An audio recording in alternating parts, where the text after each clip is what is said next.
Welcome to 48ers, where we talk to filmmakers about their experiences creating short films in just 48 hours. From brainstorming the story, casting, production, and post, we get a deep look behind the scenes of teams competing in the 48-hour film project. My name is Doug Kriz. I've done several 48s over the last few years, and I just wanted to learn to do it better. So I launched this podcast as a way to reach out to teams and learn about their films. In this episode, I continue the conversation with Rafaz Iqbal and Mustafa Taleb with Cinema King Productions. In this episode, we talk about building a team and finding new creative partners. You've had a few volatile maybe situations where you had too many cooks in the kitchen, the wrong people on board, but then the two of you find each other, you decide to make a film and you bring in Rusty, this wild card. Like what makes you guys a good team together? Because you've been super consistent and you've got a process, you've got lanes. So for me, and feel free to disagree, but the way I see it, I think we have similar but complementary skills. Like, I don't think there are many people that I know who are as technical with a camera. Like, the stuff that you do with the camera is like freaking magic. Yeah, he's got a gift. There's no question. Stop. Can you hear us? Yeah, he's just commenting. Oh, sorry. On. Yeah. But I cover my face. I think what I bring to the table is I tell good stories because I might be a little bit insane. Yeah. And 48 is how I express some of that insanity. For sure. So I see that little catch light in your eye going, crazy. Right? Yeah. The way I see it, I've kind of, our dynamic is unique in the same sense, right? Like we do overlap in a lot of interests and then also skills, but the difference is, my strength that I always project is that you tell me a story, I know how to show it, right? If I read a book, I start imagining how it would play out in my head, right? That's why my imagination is crazy. But where I lack is developing or coming up with that idea. Yeah. Right. And I think we are smart enough to know where the other person's strengths lies. Right. And definitely I heavily rely on you as my producer, right? You're resourceful in that, for example, hit or miss. We're literally leaving the kickoff and we're like, the genres were buddy cop or I forgot what the other one was. And we're like, okay, we're going to do hit and miss too, right? Kind of thing. So we're like, we're going to call it hit or miss. Yep. We're driving because it was across town because it was out in Fort Worth, wasn't it? Yeah. The kickoff. Oh, yeah, so we're driving back to Dallas. Those things are so spread out. People don't realize that you've got to drive an hour after receiving your prompt just to get into your ballpark. It's crazy. Right. So then we were more like a 47-hour film. 46. And so, so we're driving back and then we're like, okay. So then right there and then Rafaz and I just started bouncing ideas. And then we're like, okay, they've moved up in their ranking as the characters, right? Rusty and I's characters. And then, hey, we need a warehouse. Called up his friend. Hey, can we borrow your warehouse tomorrow? Yeah, okay, cool. Locked. Dude, you were sourcing locations on Friday night? When we were leaving the place, right? So this is the way I remember it. I remember putting my car on autopilot. I'm texting people about the location. I'm telling Mustafa, about this movie, hit or miss. And so we just kind of got the outline ready to go kind of thing. Yeah, because we pretty much had the story and the venue good to go by the time we got to the restaurant to meet up with the rest of the folks. And we were just like, hey, this is it. Are y'all in or not? And then we're like, yeah. Let's do it. And that was it. And that's when, right before you came into the picture, Doug. Yeah, I would love to hear your story about how we all kind of met. I think that's a fun. I mean, from my perspective, it was just out of the blue. We knew this. It was out of the blue. I think we had already registered, and then we were like, "Hey, this is coming up in a month." And then soon after that, maybe 2 weeks out or so, I think you reached out via Facebook, and we're like, and I thought it was a scam, to be honest. At first, well, I did ask for your social security number, so because I was getting scammed like left and right from Facebook Marketplace and stuff. And I was like, please, God, hope this is not a scam. And so I read your message several times to make sure like this is not AI or a bot or something. And I click on your profile. There's a lot of misspellings, I'm sure. So no, that's what made it legitimate. And so you put your number, and I was like, okay, who just puts their number there? And so I was like, let me just take this chance. The rest is history. As Well, they you say. don't take the chances right away. I did You not. were like, I was skeptical, and I think I went to you yeah, about you were this. like, hey, there's this guy named Doug. He wants to join our group. And to be fair, I think you've been a lot more traumatized with bad teammates than I have. Yes. I didn't see a lot of that stuff. Like all the 48s I've been, we've been getting along great. Yeah. At least the ones I've been like actively participating in. So you were like, hey, this guy reached out. And my perspective is, you know, it's like, especially in like in these kinds of creative fields, it's always good to know people, right? Mhm. Like you never know who's got the right connections, the technical skills, the personality to be Mhm. able to, you know, help you move forward. So I was like, yeah, dude, bring him on. And in my mind, I was thinking it's going to be like skinny ass college white kid who's going to like show up. And like when we pulled up to a restaurant where we were going to meet you, and I look inside and I see this like big ass freaking dude. Holy crap. I was like, That's Doug? Doug?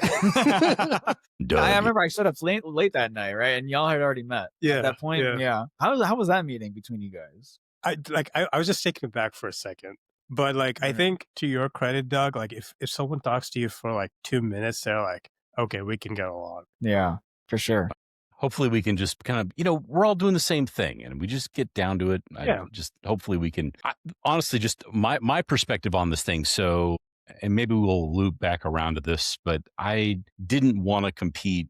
I didn't want to bring my team to compete in the Dallas 48-hour film project this last year, but I was still like had this bug where I really wanted to do it. And I thought, you know, let me just look around and see, because there's got to be a team in Dallas that needs a hand and I can literally do anything. I'm a heavy lifter. I can do almost anything you need me to do. Just let me in the door and let me see what happens.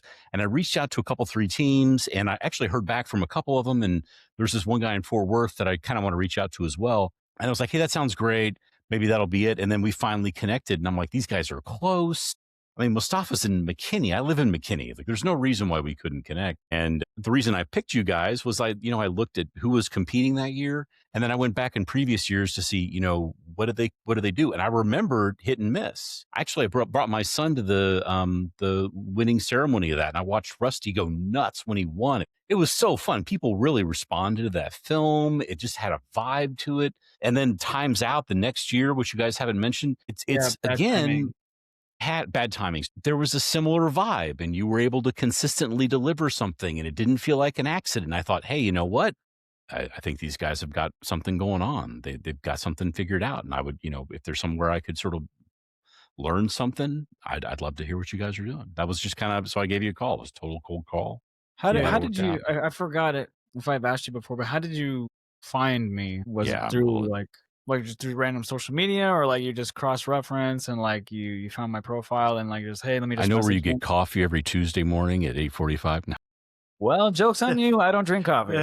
no, I just So what do you get from there? how did I do that? So I went and looked to see who was competing in the Dallas that year. Mhm. And then, you know, you just kind of Google the name. And with social media, sometimes they'll tag people and sometimes they won't. But all I needed was one. And then I was like, hey, you know, and I just kind of reached out to you on Facebook and Yeah. threw myself Yeah, it's out funny. there. Like I mean, you reached out offering to do anything, and we made you do everything. well, Doug the actor. you know, I just wanted to kind of show up and help and do what I could. Well, I'm still kind of interested in the way that you guys, you know, and it's a weird chemistry kind of thing, but you keep on bringing in the right people to do interesting things. And even if it's a one-off, like Yosef and then even Osama in this last one is similar, great example of just somebody who brings a whole different kind of flavor, and your film manages to almost frame it in a way. These last 2 efforts, I think. So I will say, particularly with Jacob, currently he is detained with an ICE detention unjustly. It's an incredible but, story. You should tell that. Yeah, like I'll get into that later briefly. But he came into my radar. I met him at a function, and he was doing photography there. I was doing video, and I was like, "Hey, how you doing?" And so we just hit it off right that way, and you know, had a lot of similar interests and goals and such, and like so we just really really connected. And then you do actual martial arts, jujitsu, not you know, different specifics, but actual like martial arts. Right? You know, the first time I met him, he pissed me off. Yeah, I remember. He told me BJJ sucks. Yeah, I I remember. took that personal. when I But I will say, like, you know, when you talk to him, you realize that, you know, there's something there. It's like there's 100%. something really special there. Yeah, How way long he- ago was that you met Jacob? that was it was 24. No, it was last year. Man, so it was. No, I met him in 24. It was Yeah. Ramadan 24 where I met him at Yeah, that 24 function. yeah, last year. Oh wow, it is. Well, it's the end of 25 right now. Sorry, Yeah. you're right. So yeah, it was last year. Towards the beginning of last year, I met him, and we've been in touch on and off. And then I was like, really getting the groove of like, okay, I want to make more movies outside of the 48. And so I had an idea, and I wanted to bring him on because of his martial arts background, and like maybe he could do like a stunt coordinator kind of thing, and do that. Project didn't happen. Still in the back burner. I would love to do it. And that's when we met, right? And Like that's at, when I connected you with him because I want you on board as always with my films to be like producer and such. Yeah. And so that happened, and getting to know each other better that way, and hearing Jacob talk. Yeah, he's like a fascinating guy. Like, and I think He's that's, well-rounded. Yeah, the I other think person. I think we've done a better job of identifying unique individuals. Oh, Like his yes. perspective on certain things, I was like some of it I disagree with, but Sure. overall, I was like fascinated with his thought process. I'm like, dude, this is Quality. something. Like, this is not something you hear on like you read an article or you No. hear on a podcast. This is like something that comes from within, someone who's experienced with this stuff, and he's formed his own special, unique worldview, and he's Right. presenting it. Methodology. Yeah, and he's presenting it out into philosophy. the world. And I think we have a tendency to latch onto it, just like Rusty. Like, There's I don't know some if- I don't know- some je ne sais quoi, if you will. yeah, like I don't know if you mentioned Rusty's background about him being a news reporter, but it's Right. like, that's unique. Like, I don't know any other news reporters, but I was right. like, So his background was journalism, radio journalism, and he's got the voice for it, man. he Like, was the voice He announcer. does. Right. Yeah. He's a super charismatic guy. yeah. Oh, yeah. And Jacob is as well. I mean, both of those guys, Yeah. you just like they Yeah. just sort of seem very grounded in who they are and what they're about. And definitely when the opportunity rose, like, oh, we're doing another 48, and I reached out, like, hey, I would like you to be a stunt coordinator, regardless of whatever the story is. I would like to incorporate some kind of fight. Dude, my favorite part about that one was he shows up and he pulls out a duffel bag full of freaking weapons. Prop That Like, is here's a Jacob. couple of axes. Here's a spear. Training stuff, Here's yeah. a Let's just go. whatever. Yeah, and that's just who I got he to is. wield those axes, man. Those were super cool. Yeah, they dude. felt so My legit. favorite shot. Oh, Probably. I love my gosh. that shot. The coming out from the back, dude. I still love that so much. Oh my Yeah. gosh. It was beautiful. And so like he brought that to the table, and that just, when you have unique individuals like that, You just can't script it. no, not at all. I'd like to think that we try to identify what makes people special and unique, and Mhm. work off of that. Rusty is so obvious. Like, you couldn't put, you could put like on the side of a billboard and it wouldn't be more obvious. Yeah. With Yakub, for example, when he shows up with a duffel bag full of weapons, we're like, yeah. And he was already in costume yeah, unintentionally. yeah. That's just how he dressed. Yeah, Right. yeah. So we just like lean into it. Like, we find these things that make people interesting and unique. Because I think like the last thing you want to do is be bland. Like, you don't want to have. It has to be organic. It has to be organic, but like there's ways to massage things out of certain people. Like, Right. Osama was kind of a wild card. We didn't really know In what a he way, had. I will say, I mean, Yeah. I think there is a denominator between all the people that we have brought Mhm. on to be part of our film Yeah. group. There is a personal relationship that we have, and Sure. definitely there is history in some extent with these people. Well, not Doug. And Doug No, was, I was a Doug wild card. was, That doesn't I hold think up at Doug all. is a complete wild card, like a full on risk, but it paid off. Oh and man, it you're paid fantastic. off so well.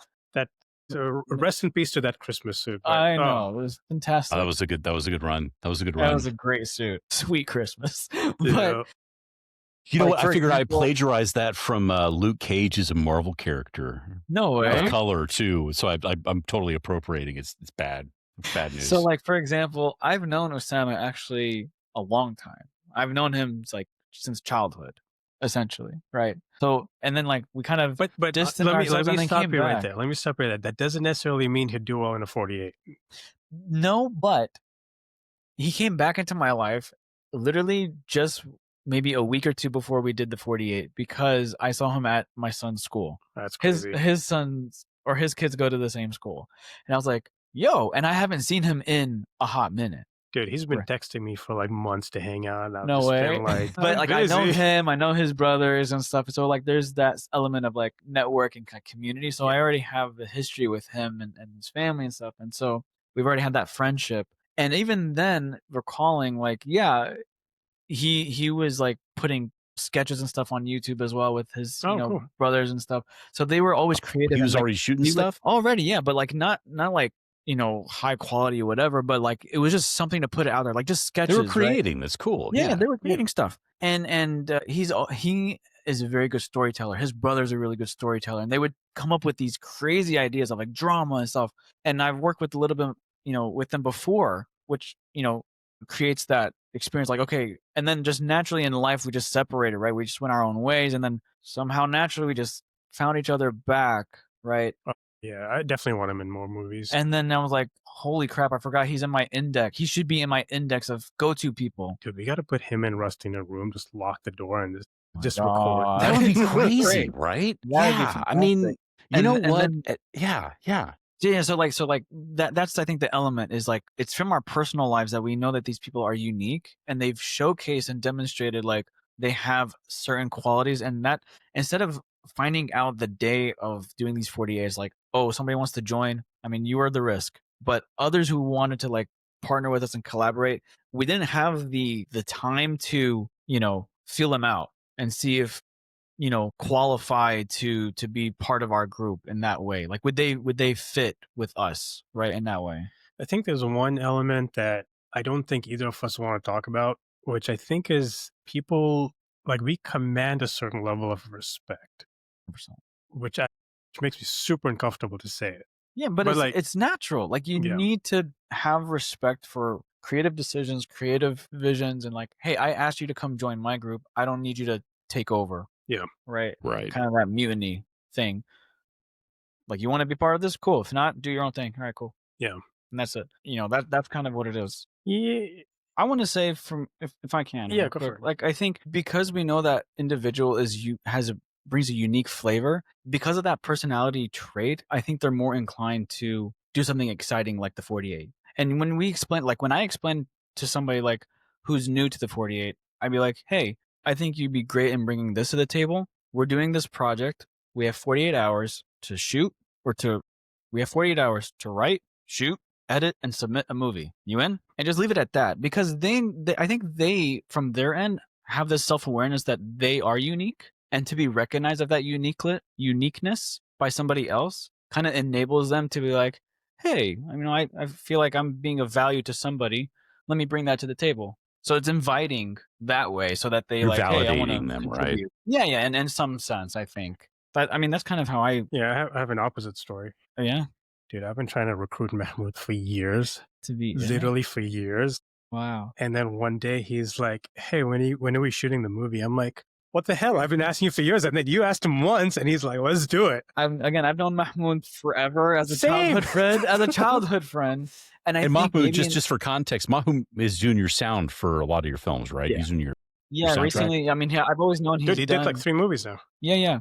But I've always known he's done scoring, a very unique or very niche type of scoring, right? Not the classical traditional sense, but like, 808, retro kind of thing, which is cool. It's a unique sound. But I never thought like he would be interested, or that he was a, film fanatic like I thought he would be. Because now he's back in my life in that way. And now I understand and I see, and we're in interaction more. And so I'm like, okay, yeah, it works. So maybe he's been seeing that I've been doing films and stuff, and so he was waiting for that. Years. I've been asking I'm for sure. years. I'm sure. But it's like a filmmaker asked him. I don't know. Oh, okay. I don't know. Well, I don't know. Most of us, so like, I don't mean it like that, but I kind of do. But But isn't I that mean, like that? don't That's know. such a real thing, though. That like some people like they need the ask from the right person under the right circumstances, and then they just open up. And some people like they just. I don't think you can take that too personally. It's all that's the the thing. chemistry of the creative process, right? Definitely, I think there's like it's like a domino effect in a way. Like you work with somebody, y'all work on a project, you see the outcome of that project. It's the whole process, and you see the success of that project. That then turns into the added layer of, okay, who can that person bring? Do they like? They would start thinking, hey, who can I bring into the It's like a circle? pyramid scheme. Almost. Actually, yeah. Like if you And go reaching back out. to if you go back to hit and miss and see the team size, we keep growing every year. Like Yeah. not every year, but like every Every competition, yeah. I think the last one was a little bit of the exception, but even then, like it was a sizable team, Right. especially for us. This wasn't on our list, and maybe this is just sort of me looking from the outside, but you guys work really well within your community of other Muslim guys, right? That's Yeah. And in the times that I've worked with you guys, you know, you take time to pray while we're shooting. Everybody in your group is obviously from a tight knit community, and I find there's a kind of obviously that you're leveraging the people that you know as you're putting this thing together, and it has created a really cool dynamic on set, I would say, as well. So I just kind of wonder, like, how do you leverage your community in the broadest sense to do something like this that's so very narrow, like a 48-hour film project? It's weird. How do you leverage all of these people that you've got a connection with to do something so odd and specific? So maybe this won't make it to the podcast, but I have some thoughts about it. And I guess let me give you a little bit of my background more than, just what I do and, how I look at the world. But I grew up in India, and actually I was born in India. I grew up in Dubai, and I came here to the United States. And so I've always been exposed to I've always been a minority, but in very different ways. In different contexts. In different contexts. And when you do that, like you start to see the contrast between your worldview and the norm, quote unquote. Not there's anything, there's something inherently wrong with the majority, but you get a little bit of a different perspective. And again, this may not make it to the podcast, but the way this sounds like solid meat to me, man. Let her rip. Well, we'll see. Maybe it's meat that needs to be butchered off, and but like the one thing that I think is different from the standard American way of looking at things is that the average American puts a pretty high emphasis on individuality, and the smallest unit of measure is the self. And again, it's just like a different way of looking at it, right? Like there's no right or wrong answer. I think where I come from and where Mustafa comes from, I think the smallest unit is a little bit bigger. It's not just the self, it's the family, maybe the community. Mm-hmm. And I think that's reflected in a lot of our religious practices. Like, when we pray, like we can pray by ourselves, but it's preferable to pray together. So it's time for prayer. It's the emphasis of community. There's an emphasis on community. And everything that we do, almost. Yeah. So like when it's time for prayer, I'm not standing up and praying by myself, and Mustafa isn't standing up praying by himself. The preference is we do things together as a group. Mm-hmm. And I think in terms of knowing people, like our religion sort of inherently helps us in that way. Because, like we go to the mosque, we meet new people, we meet interesting people, some people we don't want to meet again, but we meet people. Oh, yeah. And I think from that perspective, there's like a wider net of people to kind of get to know. Yeah. Of all sorts of background. Yeah. It's a religious background, not necessarily ethnic. Right. Yeah. Yeah. Like, in a way. Yeah. Because it's really weird. I don't know if you like this. I found this out really recently. Like I come from a very different part of the world that Mustafa comes from. But I found out that technically my kids and your kids are related. Do you know that? And hold on. I think yes. Yes. Yeah. Oh, I think we did this recently, right? Yeah. Like my wife's great grandmother and your great grandmother is the same person. Which what? Yeah. Is it my side of the family or is it my wife's as well? No, I think it's the Talib side of the family. On my dad's side, I think so. Yes, because your wife is Palestinian. My wife's half Palestinian. So my wife's half Palestinian, right? Half white. Half white. Yeah. Yeah. But then the so like, if you go off the genealogy, it's like But I'm not Palestinian. That's the thing.